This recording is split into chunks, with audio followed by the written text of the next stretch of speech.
Hello, I'm Cole Marks and I'm here with Adam Smith, William Thorpe, Joseph Gaetti, Sir Henry Bessemer. to talk about our experiences during the Industrial Revolution.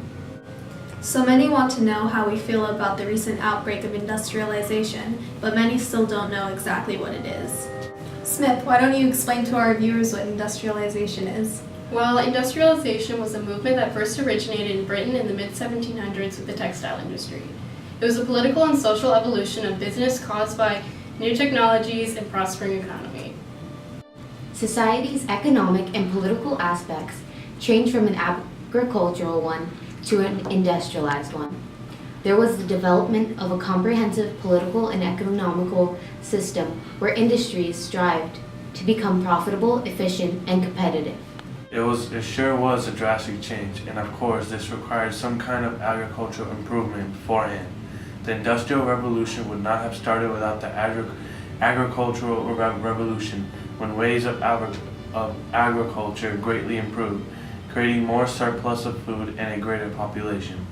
In addition to these thoughts, Britain was the perfect place to begin industrialization, with its natural resources such as water and coal for power and iron, natural rivers and man-made canals to help transport, geography, ports and harbors for trade, and political stability allowed industrialization to happen. However, when industrialization began, I was living in London. I witnessed both the rewards and abuses caused by this revolution. I lost my children because of this. Both of my children died from illness, undernourishment, and poor living conditions, leading me to resent the Industrial Revolution. As I've said before, the development of civilization and industry in general has always shown itself so active in the destruction of forests that everything that has been done for their conservation and production is completely insignificant in comparison. Here in the Americas, the start of the industrialization was quite similar, yet different at the same time. Together with the agricultural revolution, with help of the British mechanism and ideas smuggled into the United States, better was known. With this, better railways, machines, daily products, and much more started being produced quickly and sufficiently, spurring industrialization. I agree. It changed many lives, including mine. With problems like government involvement, I became an economic philosopher and wrote The Theory of Sentiments, The Wealth of Nations, and lectured hoping that it would cause perfect liberty. Smith had said that the industrialization changed aspects of society and people's daily life. I know that the general known overview of these changes are that they are mostly beneficial, including better living conditions, more production in less amounts of time, population growth, and more jobs were offered. However, I feel like for some people, the change can be negative. What are your thoughts, Thorpe?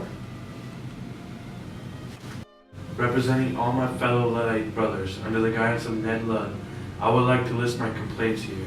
I think that the statement that you have made, Bessemer, on more jobs being available is definitely not true. We Luddites are suffering right now. Why? Because there are more and more machines, taking less amount of labor and resulting in so many of us being unemployed. In my book, The Wealth of Nations, The Three Laws of Economics, Self-Interest, Competition, and Supply and Demand, and the laissez-faire, states that it's all in the entrepreneur's interest to do what's necessary to be profitable and efficient and to support the market's behavior and not the worker. Still, machines created by people like me allowed for living conditions to be better. It also made me aware of what people need. I think speedy production is important. Speedy production is not that necessary, is it? I myself think that the safety of the people is the most important. Machines from industrialization have been causing many injuries and even death in some people, just like people using newspaper to clean their body after using the bathroom. Newspaper is poisonous paper. It's poisonous and people don't understand that. This allowed me to start thinking about the people's health and safety issues and incorporating new techniques, and I thus invented the toilet paper. Wondering how to heat up your food without burning yourself? Well, now you can, thanks to Percy Spencer and his microwave oven. Don't live in the dinosaur age. Done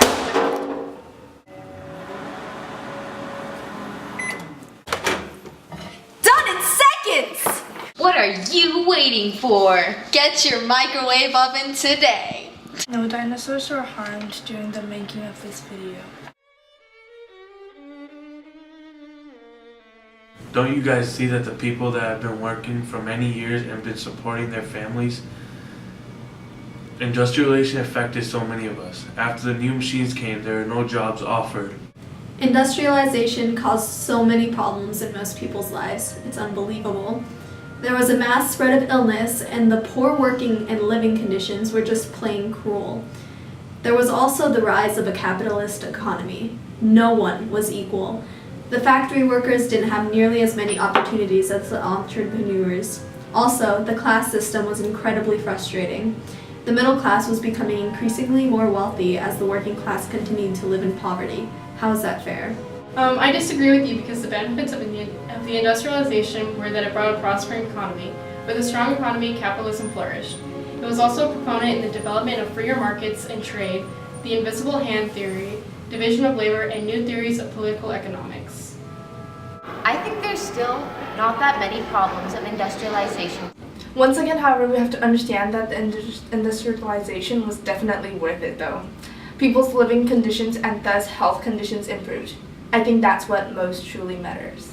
Oh, Gaiety, how more wrong can you possibly become? The world would be 100% better if industrialization had never occurred. There would be far less suffering and unfairness. The rise of the capitalist system is something to be ashamed of, not something to celebrate. Everyone's lives would be much easier had we just continued with our old ways. But now we must have too many different systems. That is why I created Marxism. And yes, Marx, what exactly is that? That was my solution to the problem of industrialization.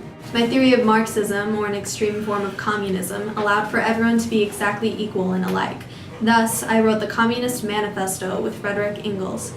A quote from this book is, "Let the ruling classes tremble at a communistic revolution.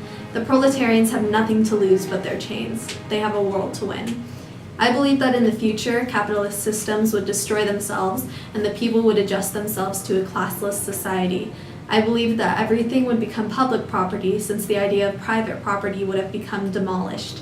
This society would be moneyless, religionless, and have absolutely no national conflicts. No, I wouldn't say that's wonderful because communism and socialism are the problem, not the solution.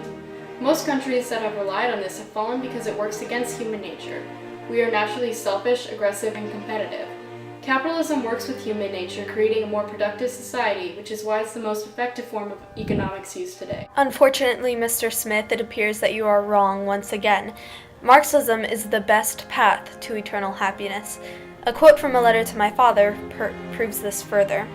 If we have chosen the position in life in which we can most of all work for mankind, no burdens can bow us down because they are sacrifices for the benefit of all.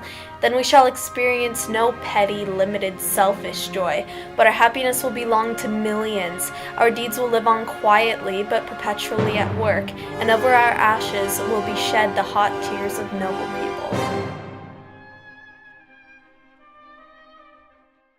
So many dirty dishes. Yeah! Thanks to Josephine Cochran's dishwasher, now all the dishes can be done quickly and clean. This is before washing. So dirty. This is after. Such wow. So what are you waiting for? Get your dishwasher today. Buy this product or else. Although the 21st century has different technologies and style, it is more similar to my time than not. Industrialization is still growing, which is great. Technologies are still advancing and becoming more efficient. My smelting process is still being used today, or at least the method behind it. Looking at the world right now, as to say in the 21st century, I think the world is truly gifted. People are working to improve health, living, and working conditions, just like in my days. Oh, and the technology, it is truly marvelous. No, I'm not saying that the world has reached perfection though. Greed has definitely been overtaking the country's century's generation. Companies and industries are starting to forget the true importance of production, which is customer satisfaction, and they're focusing more on income now. How dare you say that the world is gifted? The 21st century is undergoing continuous industrialization, and I can't say that I enjoy the fact. Even the countries that practice communism, such as North Korea, has not perfected my ideas. They do it in an entirely different way than originally imagined. So, in this way, the industrial field is still similar to that of my time, but it is different because of the huge advancements in technology and is far more chaotic. I agree, Marx. This new inventions and machines brought to this world is chaos. This is why my group was forced countless rebellions on the industrialists by breaking your machines and dismantling your factories. It just brought hell to this world. I've noticed this since my time of industrialization, but in the Americas, especially back in Massachusetts where I lived, the air used to be really clean. And after factories started being constructed, I don't think I ever saw a speck of pure, clean air again. Same here in my country, even in the 21st century today, and the air seems to be becoming more and more suffocating. However, in all honesty, this is not avoidable. Factories are key to production, and they produce bad air, like toxic air. But putting aside the air pollution, I'll say my hopes for future generations to create better living conditions for healthy beings have been fulfilled. People are so healthy now that they can live till so long. Problems from my time of industrialization most definitely still exist today. There's a huge discrepancy between first and third world countries, far more than when I was alive. There's still suffering and poverty, and it runs thick in the world. No one is truly equal in the existing capitalist systems, no matter how much one might try to convince another. The working class still falls slave to the middle class, the entrepreneurs. Problems from my time in industry still occur today. Today there are still workers who are skilled in using their hands to make things, but are taken over by huge advancements of technology. I am sick.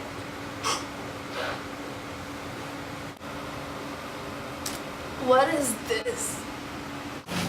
This, my friend, is Kleenex, invented by Kimberly Clark.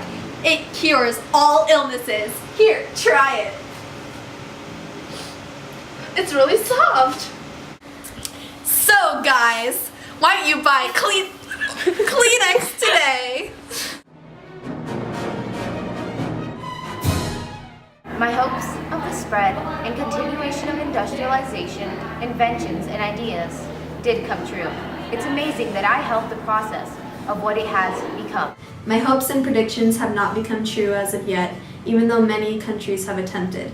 These include China, North Korea, Cuba, and Russia.